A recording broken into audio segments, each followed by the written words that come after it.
Senado hinggil sa umano'y PDEA leaks dahil tila sayang lamang umano ito sa oras. Dumipensa naman dito si Senador Bato de la Rosa na chairman ng komite na nagsasagawa ng pagdinig. Si Daniel Manalasta sa sentro ng balita. Ito, sabi ko sa inyo, lahat sila yan ang tono. Lahat sila. Basta pula. Tandaan nyo yan. Basta pula, ayaw sa Senate hearing kung saan re-raidin di umano dahil may nagchochongke. Ay, hindi chongke. Coca-Cola. Sa social media, idinaan ni dating Senador Ping Lacson ang kanyang patutsada sa pagdinig ng Senado sa umano'y PDEA leaks. 5 puntos ang ipinunto ng dating senador at tinawag niya itong isang scrap of paper. At marami lang daw inabalang tao. Tama rin daw ang nakabiting tanong ni Senator Chis. Ito, napaliwanag to kanina ni Sir Jason sa kasi may alitan talaga tong dalawa eh. Si Ping Lacson tsaka si Morales. So, sabi ni Sir J kanina, doon sa aming interview sa kanya as my co-host sa SMNI, nabanggit niya, normal, naiintindihan niya si Lacson. Kasi nga naman, alam mo na, di ba? May banggaan na sila dati. Di ba? May isiniwalat din eh. May isiniwalat din to si Morales. So, unawain na lang natin si Lacson. Escudero na hanggang kailan ba matatapos magpatawag ng resource persons. Sumagot si Senator Bato de la Rosa na naunguna sa ginagawang pagdinig sa patutsada ni Lacson. Para sa kanya, aksaya para sa kanya, sa akin hindi aksaya ng panahon. Dahil ginugulang ko talaga ito ng panahon dahil napaka-importante po na ma-address itong issue ng unauthorized disclosure of classified documents. Yun. Alam mo totoo yung sinabi ni Tatay Digong nung binouch niya to si Senator Bato. Sabi niya, ito si Senator Bato, palalabasin nito, totoo. No? At lumalabas nga ngayon na talagang hindi siya natitinag. Ang laki ng pressure nun, Ipe-pressure ka ni Bobo. Ipe-pressure ka sa Kamara. Ipine-pressure ka ng mga kasamahan mo na sip-sip dyan sa Senado. May mga pangarap maging speaker na ihinto na yung hearing na yan. Mahirap yun. Ilagay nyo rin sa posisyon ninyo sa sarili ninyo, yung lagay ngayon ni Senator Bato, mahirap.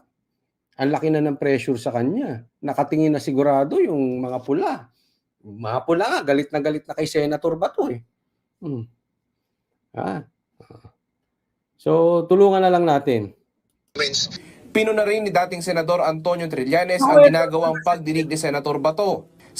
Si Trillanes, sumama pa, pambihira. Sige, ano naman masasabi mo sa hearing?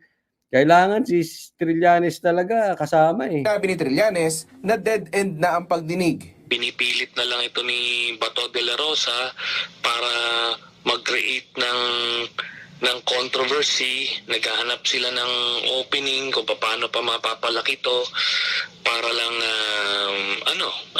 ma-agitate yung general public.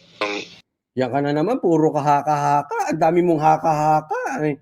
Tuloy mo, yung demanda mo na lang kila Roque at Banat Bay at SM na yan, asikasuhin mo. Trillanes. Pambira ka, Ikinokontra pa niya. Dead end na daw. No, ina-agitate lang daw ang publiko. Sip-sip. Etong style ni Etong style ni Trillanes. Kayong mga pula. Alam ko may mga bashers ako nanonood dito. Alam ko nga may mga vloggers pang pula na nanonood sa akin dito eh. Para may content. Binubola lang kayo nito si Trillanes. Inuutulan kayo. Galit din to sa inyo eh. Ngayon biglang biglang kung ano yung ayaw nyo, ayaw na rin niya. Sip-sip lang ito. Gusto lang nila, wala na eh. Huwag kayong papabola, huwag kayong tatanga-tanga, huwag kayong papabola mga pula. Ginagamit lang kayo nito si Trillanes. Well, kay Senator Bato de la Rosa, itigil niya na yung kahibangan na yan. Bukod dyan, may mabigat pang alegasyon na pinakawalan si Trillanes. Si Duterte mismo. Siya mismo ay nasa likod ng lahat na yan. Kasi kailangan nilang makabalik sa pwesto para maproteksyon nila yung kanilang sarili. Lalo na nalalapit na itong pag-issue ng warrant of arrest ng ICC. Kita mo? Ayan ba, Trillanes, ang sinasabi mo, nasa likod. nasa likod daw ng PDEA leaks na investigasyon si Duterte. O ordinary ano na lang, citizen itong si Duterte, si PRRD. Tingnan mo siya, kung makapagbintang. Ayan ba sinasabi nito ni Trillanes ay hindi libelous? May ebidensya ka ba na ang nasa likod niyan si Duterte? Tingnan mo. Kung makapagbintang siya, makapag-issue siya, kala mo tama siya lahat. Hindi naman nagpapakita ng ebidensya. Pag siya ang labanatan, magdidemanda, ay iyakin ng datingan nito. Di ba? Isa pag double standard ito. Libelous dun yung sinasabi mong yan. Kaya they have all the motives para gawin ito. Sagot naman ni De La Rosa, Yung Trillanes, wala akong pakialam kahit na anong gawin niyo sa akin, hindi ko na sasagutin yan. Oo. I do not, wala. Wag na natin ano yun si Trillanes kasi kanina nga sabi, nagpapapansin lang yan. Oo. Pagkatapos nito, siguro last na tong gabi na ito, wag na pag-usapan si Trillanes. Maganda nga, wag na banggitin yung pangalan. Ano kasi may pagka-fame, toot! Ikaw na magduktong kung ano ibig ko sabihin no, may pagka-fame, toot! Ito si Trillanes. Oh, napakahilig papansin. So siguro last na ito. Ha? Matagal na ulit kung gagawa man siya ng bagong balita. Natutuwa ito Sausaw ng sausaw. Tama Sabi niya, wag lang pansinin yan.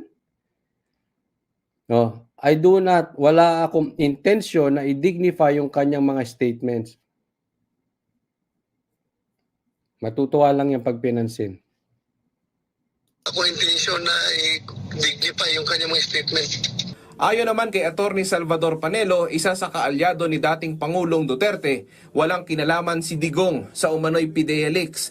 Pati raw ang umano'y nakaumang na warrant of arrest ng ICC laban sa dating Pangulo ay isa rin daw fake news. Ayon kay Senator De La Rosa, posibleng isang pagdinig na lang ang gawin nila sa susunod na linggo. Dagdagan mo, mas maganda hanggat hindi umaatin si Ochoa, dire-diretso ang pandinig.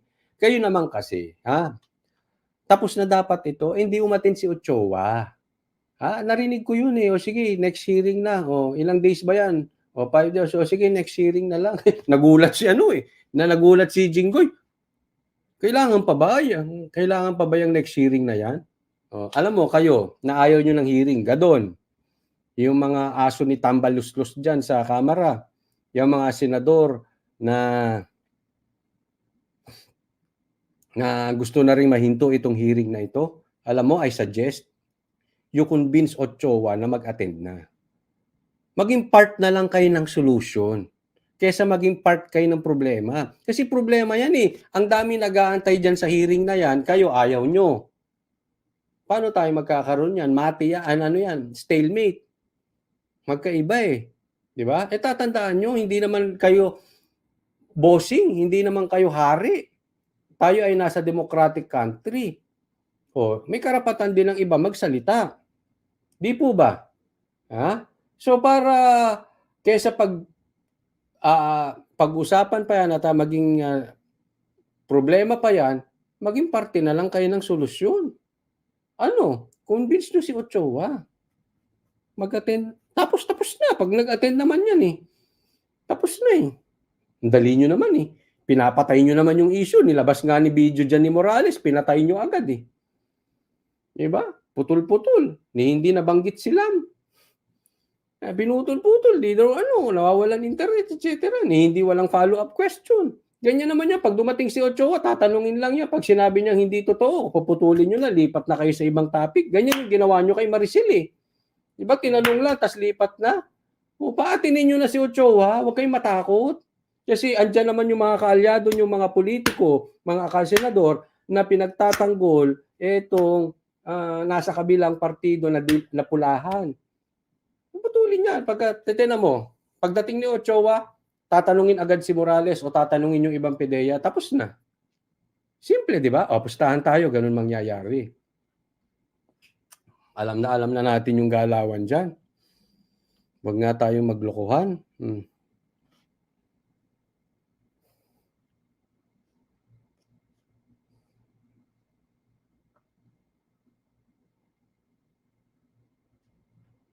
Sabi ni Berto Vlog, okay lang yan, Boss Coach Oli, ang taong bayan na maghuhusga sa mga animal na mga yan. Konti na lang, mapupuno na kami. Pag may nanguna, ayan po, marami pong nag-aantay na lang. Maraming antay. Maraming antay na nag-aantay na lang. Antayin po natin ang July.